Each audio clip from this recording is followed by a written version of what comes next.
Anyway, so let's take a look at your build in the Wichita.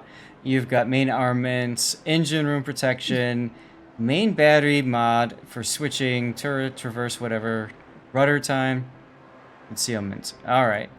So, interesting you haven't gone for aiming systems. You find that the 180-degree turn time just isn't good enough, so you go for turret traverse. Is that correct, Coughlin?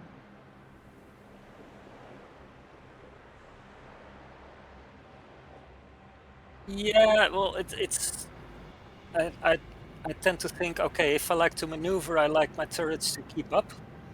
Mm-hmm. So, I'm going to say exactly what SAT's mentioning. Why don't you And take a look at since it's a this? cruiser, accuracy tends not to be that bad. Mm-hmm. So, your turn time for 180 degrees is 26.1 seconds with this module on. Let's change it to aiming systems. Goes up to 30 seconds. So, the difference is just under 4 seconds, right? 3.9 seconds. Now, if you were to take grease the gears, right, what does that do for you? It's the same 26. percentage. Mm-hmm.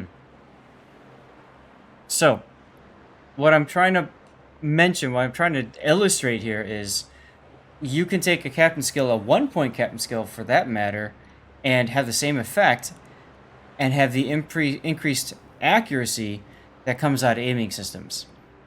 With American heavy cruisers, I really like the ability to switch to AP and blap enemy cruisers that are showing broadside.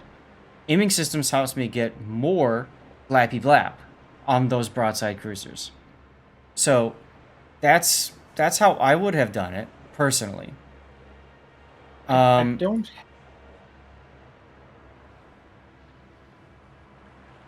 Yes. I don't hate the idea of the turret traverse mod, but I don't like just taking like if you really want to get your turrets to travel with you, then you take both. Like you take the gears and the aiming system and the turret traverse mod, but not taking the gears and then taking the turret traverse mod. That seems like an odd combination. I would agree. I should have. I moved away from this. Think that this is an all-purpose build for my captain. So this is what you had it set up as originally. Now, you said you like to consider this an all-purpose build. The problem when you do an all-purpose build is oftentimes you will lose out of the ability to use the ship to its strengths. So, American heavy cruiser strengths, of course, use of its radar, really good AP characteristics against enemy cruisers that are broadside. To a certain extent, you can try to hunt down destroyers, which is why I think you are running radiolocation. What is the commander actually on? Like, Wichita is a premium, right? So he's surely not trained for the Wichita.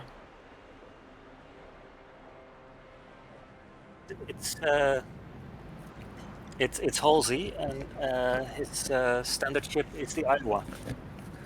Oh, so it's a battleship setup. So that makes even more sense, by the way, to take the grease of the gears if it's Halsey.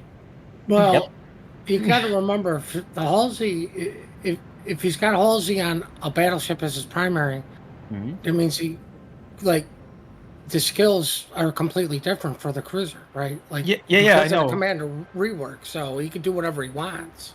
I was just thinking, like, maybe this was his, I don't know, Baltimore commander or Des Moines or something, right? That's why I asked.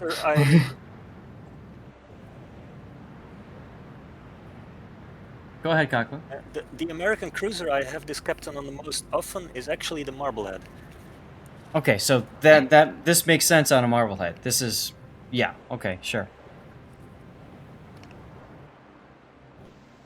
Actually, it doesn't. If this is a Marblehead, you don't need Superintendent. You probably don't need Focus Fire training. Yeah, because that's for the higher tiers. Sure. In that case, I don't know how many American commanders you have, But I would do a split there. I would called it make an all-purpose. I would do one for the lower tiers and one for the higher tiers if you have enough high point captains. Because as Sas said earlier, doing these compromise builds, like you're always sacrificing something and that. it's never ideal. Right. Obviously, if you only have one 21 point commander, then that's what you have to do.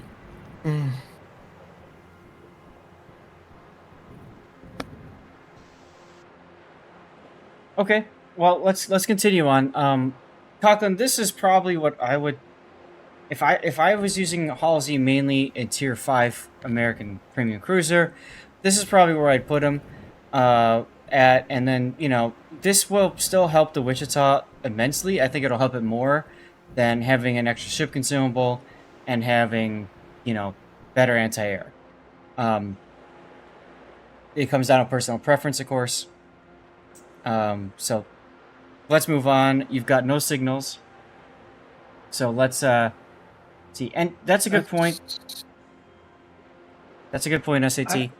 He could always just use a random 10-point captain. True. I mean, at this point, you can just use a 21 point captain with the wrong skills. Like, it's the same. I'd be at least running the dot flag. Right, like True. 9 times out of 10, you're running your premium ships to accomplish some sort of goal, and getting detonated greatly impacts the lack of completing such said goal, unless the goal is to get death struck. Right. Okay. Now you've got a. A side note: I'm divvied up here with Battlehawk, who is my best friend in real life. Okay. I was gonna mention you are division with the Massachusetts, so.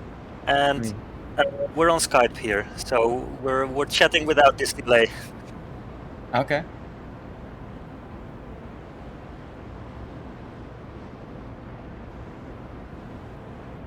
So the map is Trap. 4 battleships, 1 cruiser, a Baltimore, compared to you. 2 destroyers and 3 subs. 3 subs is interesting. It's a, as you said, it's a Q dump. That Yeah. the enemy has a tier 5 battleship because of that div. Right, there's a failed div on the enemy team, right? That the New York and the Kochelat div. Yeah. Okay. Well, that's good for you guys. One less battleship to be that concerned about. Although New York could probably do bad The things to battle you is anyway. not that exciting. Well, my question is, your buddies in the Massachusetts, there's 3 submarines. Mm-hmm. Yeah. You have radar Hydra. There's 2 DDs. Mm-hmm. Why park behind B? Why not support your div mate? Yeah, exactly. And that's what SAT says too. Going with the Massachusetts to A is probably going to help you more. What you're doing right now is typical for an American cruiser or a Russian radar cruiser, but with the way this matchmaking is set, it's probably not going to be ideal.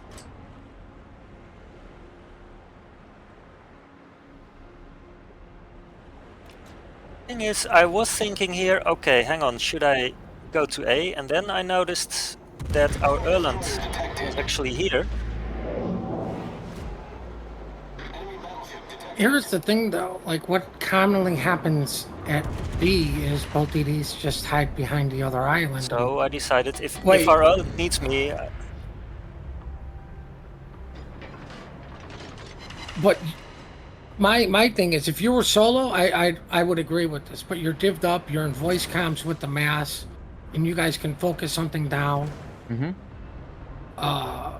Without having the, I have to type in chat and pray to God this Olin does what I'm thinking. Like right now, the Grom could be dead because you could be radaring it.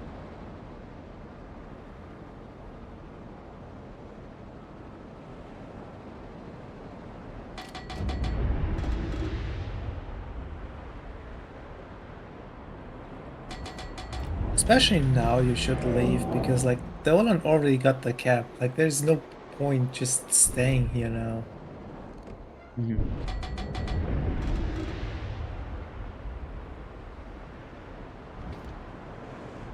I mean, there's probably a sub at A. More or less the yeah, point of where I course, got just, to that conclusion as well. Yeah. I mean, it's just in New York as far as the battleship. So, I mean, you still have to respect it. Right. But it's only one BB, right? Everyone else is at sea, so like all you got to do is angle to one target. And most battleship players have the mentality, I'm here to deal with the other battleships. Mm-hmm. So as long as you're not showing broadside, they tend not to shoot you. Now, I want to mention real quick, too. I would not have opened up here. You were not detected, and then you fired your guns at a Baltimore that is full health and turning away from you and leaving the area. By shooting him, you're basically allowing the enemy battleships to know where you are, and, you know, the Zeton might have a shot on you coming up soon. The Nagato might be getting ready for one. More importantly, you're spotted. Now you're broadside to what? 2 battleships. Yep. Enemy submarine in sight. As SAT would say, this is bad PR farming. I don't think you can farm PR in this type of matchmaking. You can always farm PR, There's not enough damage in this battle to farm. but there are kills to farm. The DD and sub. Bill securing. Yeah. The destroyer and sub are definitely most important, and your Fuso is going to pay the price for that. Grom does get a torpedo strike off, almost takes out the Fuso. The problem is the Cachalot is right there, so the Cachalot's going to nail the Fuso next. Had you gone to A, you would have had a really good opportunity just to sail straight and take out both the destroyer and the sub, and all you're up against is the New York.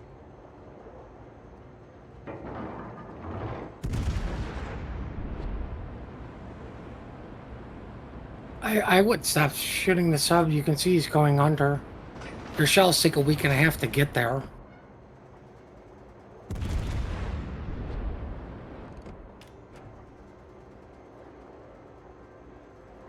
Yeah, it's good that the Fuso died and not like the Massachusetts, but your buddy did a better job of course, being more cautious, and I think part of that is because he didn't really have anybody in front of him to spot and do things. Well, no, he had the Fuso that was kind enough to give up all his HP. Right, that's true. There's actually no point going towards A. Really now very anymore. cautious in his Like, battleships. the Oland most likely has this here, right? Yep.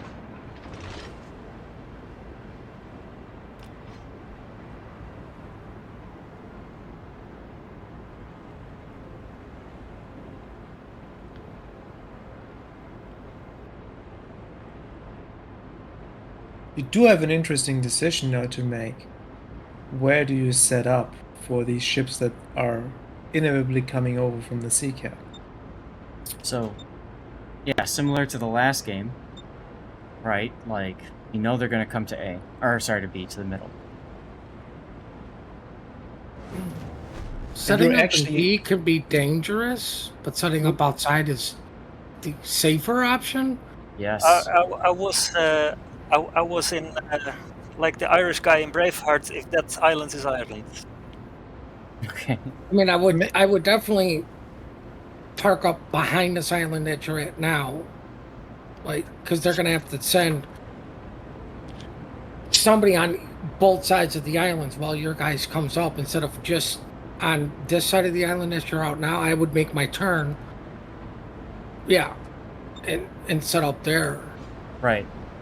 I The mean, main just let you problem know here if is- they're on cap, so you could either you do an informational radar or delay the individual pushing, and then once the radar goes down, set up 2 things to a point hydro. out here. Okay, go ahead, Conklin.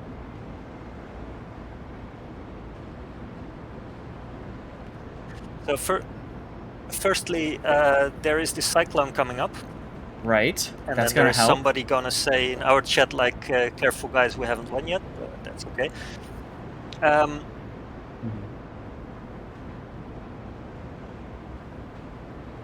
Then at more or less this point, or max half a minute later, I'm gonna ask Battlehawk to sail up more or less next to me. So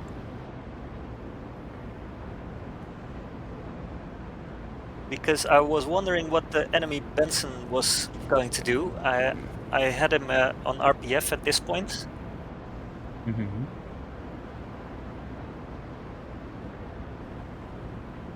And I was hoping if I would get spotted during the cyclone, I could use radar. He'd have his secondaries. The only problem, I mean, I understand your line of thinking, Conklin. The only concern is you are so far ahead of everybody else on your team. I really think you need to stop and let them catch up to you. Yeah, that, I mean, I was about to comment this too. Like That's the whole why thing I'm, with you that's not why I'm stopping more or less here. Okay. the whole thing with you not going over to the A cap at the start now makes it that you are very, very far ahead of everybody. see, I you can think the- have your Massachusetts set up just outside the cap at that little island before it gets to the big one, and a secondary should still be in play. You're right? talking. Just let them. Just let. Yeah. What is that? Yeah, right there. You can have him set up there because if he goes in, he doesn't have a lot of options against the DD and possibly a submarine, and they still have a. Listen, that thing's got torpedoes. Yep. I believe. So, again, lots of risk shooting there. The Nagato and the Mackinson. You're not going to make anything happen. It's not going to magically blow up when you shoot him. He's not low on health. If you were detected, that gives the enemy an awful lot of information you don't necessarily want them to have. Speaking about information, did anybody else notice that A was being capped for a few minutes? Or for a few seconds? No. So, one of the subs is at A. One of the enemy subs is at A.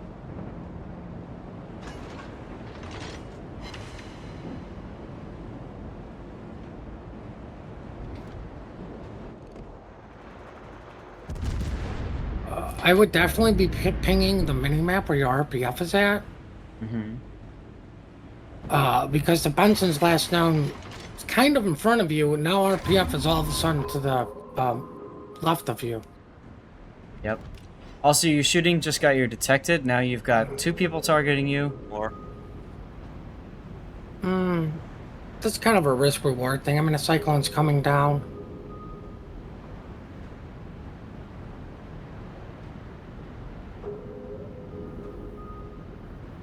I agree, probably too early on the hydro. Until you know you've got a target or you're being pinged or something. The indication when you should use hydro is the second this cap is being contested. Right, you got because if you're something- detected, you're going to pop the radar first, right? And that's going to tell you about the hydro. But you definitely wait until this cap is contested to see where the threat is at. Yep. Speaking of radar, might be a good idea to radar now. You're told you got the enemy through the channel here. It would definitely help the Olin know what is he up against.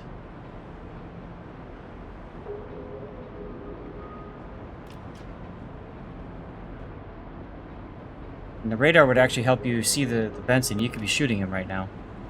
I mean, Olin here's the is thing: the Olin's spotted. Yeah, Like that should be an indication of how close that Benson is.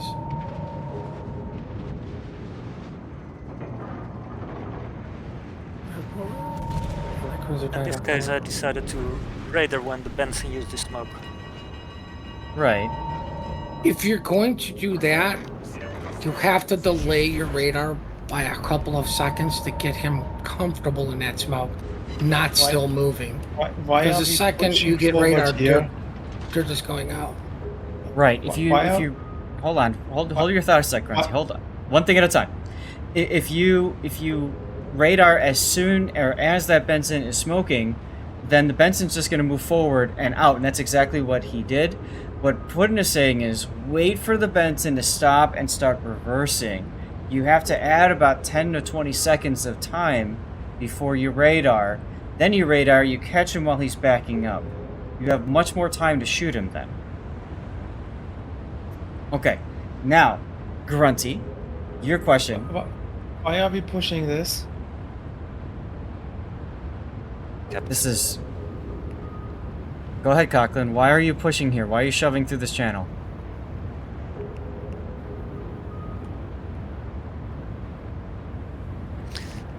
That's two different questions. First of all, I am trying to push the Benson. I am not shoving through the channel. Okay.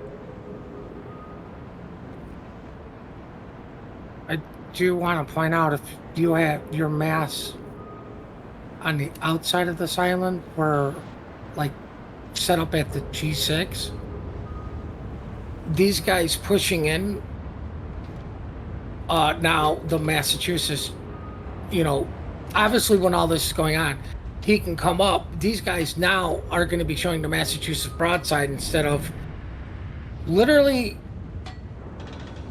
the only person who has a cross shot in this entire situation is the Baltimore, and he's on the enemy team. That Baltimore could absolutely delete you here.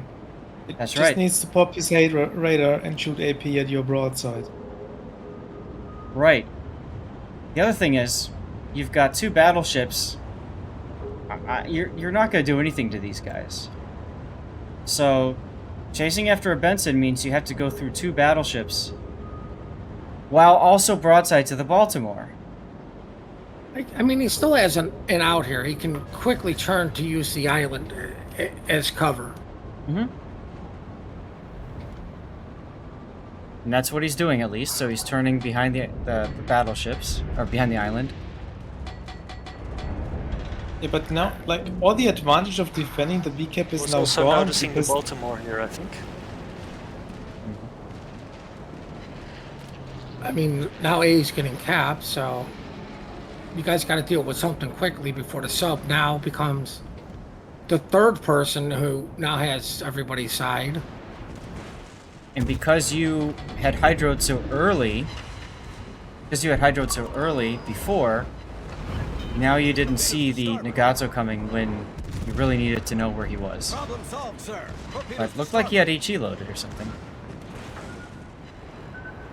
Torpedoes to starboard. Torpedoes dead ahead.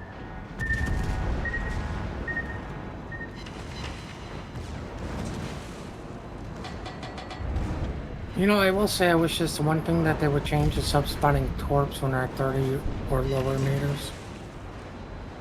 So it's being able to fire torpedoes? No, spot them from a DD. Like, I mean, you remember the good old days of when planes spotted torpedoes? Yep, Torpedoes I do. direct front. I think that's another... Torpedoes dead ahead. But another thing hurts DDs. Now, fortunately, your S-189 is using his submarine surveillance. That's smart. It's going to allow you to see where the U-190 is, and you can continue to drop ASW on him. Did you just see what happened there? Elaborate, please. The enemy battleship shot your submarine. Mm-hmm. And he's continuing to do it, yeah. Guys, when it says impossible to hit, it literally means you are never going to hit the target. Right. Don't do that. Torpedoes dead ahead. It gives the position away, right? Everybody now knows where this battleship's guns are looking. So if there was something on the opposite side of them, they know it's relatively safe because, well, he just shot at something he's never going to hit. Right. You know, now your guns are on a cooldown to possibly now be YOLO'd by the thing he tried to shoot under the water, or the DD. Oh, the Baltimore. Baltimore shows up. He's using AP, so you have to go bow onto him. Forget about your third turret. Or just keep praying he keeps missing. You didn't miss that time. That Baltimore. It's not the best strategy, but it is a strategy. Okay, AP now. There you go. The enemy is about to win.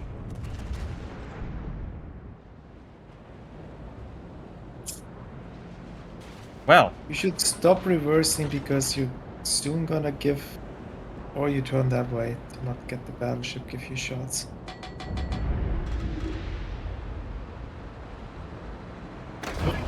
What battleship? The battleship's gone. Now All right, your RPF Yeah, just switched. Yep, there you go. Torpedoes to starboard. RPF just switched yet again. Torpedoes to There's starboard. the submarine. I would not drop two. Yeah, Drop this one. is the point where I said to Battlelog, "Oh, the sub is behind you," and he was like, "Yeah, no kidding." The enemy is about to win. I would hope I you would would have go said something after the- earlier about that. I would have turned towards the sub. I would have used my hydro. All the Sub as torpedoes well. went by. I'd hold the hydro till you get a little bit closer to the sub that's just constantly pinging stuff. Torpedoes to starboard. I mean, you know the sub is gonna go under the water because your radio location just switched again, which means the sub is not or wasn't at periscope again. Just remember, you guys saw that little important text that popped up that said impossible to hit. Now, This message means nothing to me because I can't read. oh, you must be in a state. Torpedoes dead ahead.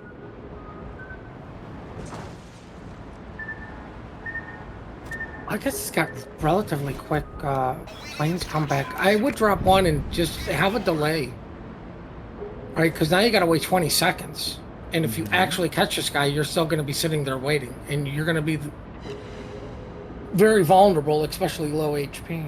You also want to charge right where you're depth charging because you want your hydro to get within 2 kilometers. There you go. Now he can't run away from you. Use the little white thing on the surface on how to drop Don't- these depth charges. Don't get behind it.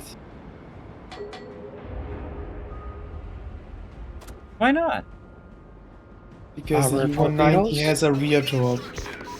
It's only one. That's I mean, enough. all it takes is a snooze at this point. You want to get close. Keep going. Like if he surfaces, so what? Take the ram. Or shoot him with the guns. But you don't want to give this guy distance. This is good.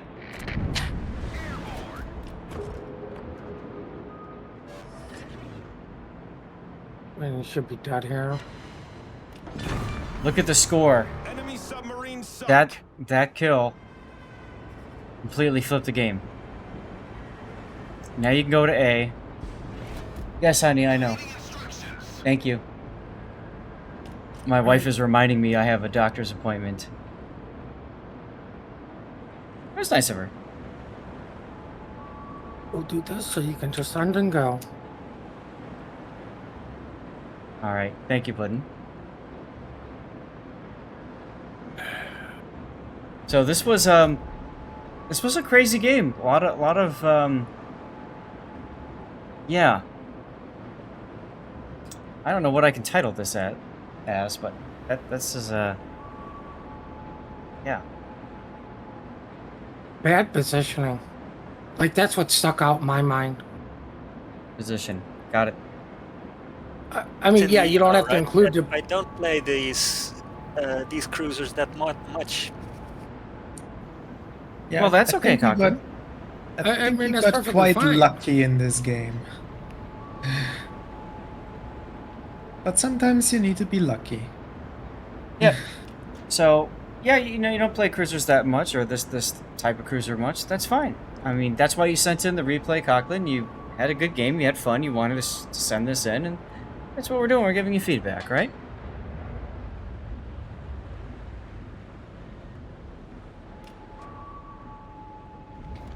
Союзники, поддержите огнем по указанной цели. I wouldn't even say an initial SAT. Like even like, I know he asked for the mass for help, but I think I mean, you never know what the enemy is going to do. But luckily, they just did the exact same thing. Everybody went to the same square, so everybody angled in the exact same spot.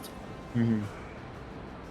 Right. So I mean, it's across the board bad. But if the Baltimore should have stayed on the broadside, he could have marched in and yeeted everybody. But no, he went out. Said, I know, I'll go through the channel too with everyone else. There's plenty of room. Right.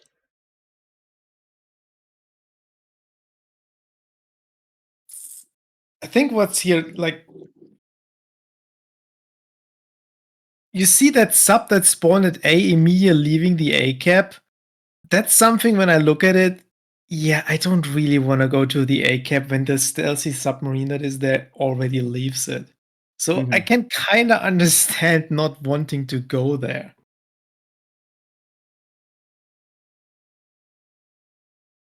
I mean, I still would have. I mean, you're in a div. So with the A you're in cap on voice this map, comms. you tend to get these pilings of ships.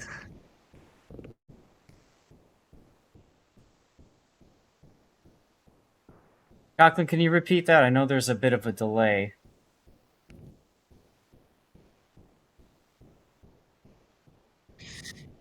Yeah, it's like what you see on this map is you get a pile of ships on one side of the A cap, you get a pile of these ships of the other team on the other side of the A cap, and they're just sort of sitting there.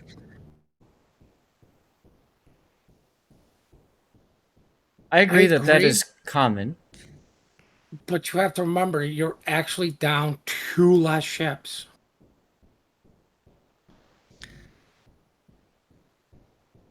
Right? Mm-hmm. I mean, you look at the...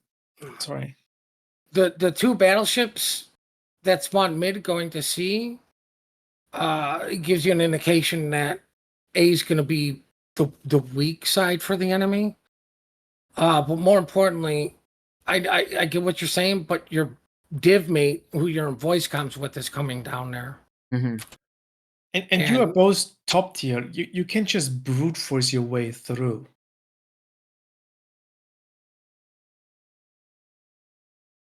The ironic thing is, what you said you don't like happening at 8 is happening right now in the minimap. Both teams on opposite side of islands are staring at each other. So what you said you didn't want to see happen actually ironically happened enough just later in the game. At a different cap. Right. Exactly. But I mean, like, I know we're here to help the Wichita, I'm sorry. But like that Baltimore could have just came straight down and on you guys. Instead, he's like, hey, there's plenty of room through this canal. We can all make it through. And like literally nobody made it through. No. Ironically, because the sub was smart and like, well, they're all focused on the middle. They won't be focused on the side where I'm at. Keep in mind, that's the same Baltimore that at the start of the game he was shooting, because that was a Baltimore that spawned on the A cap and went all the way over to the other side as well. Mm-hmm.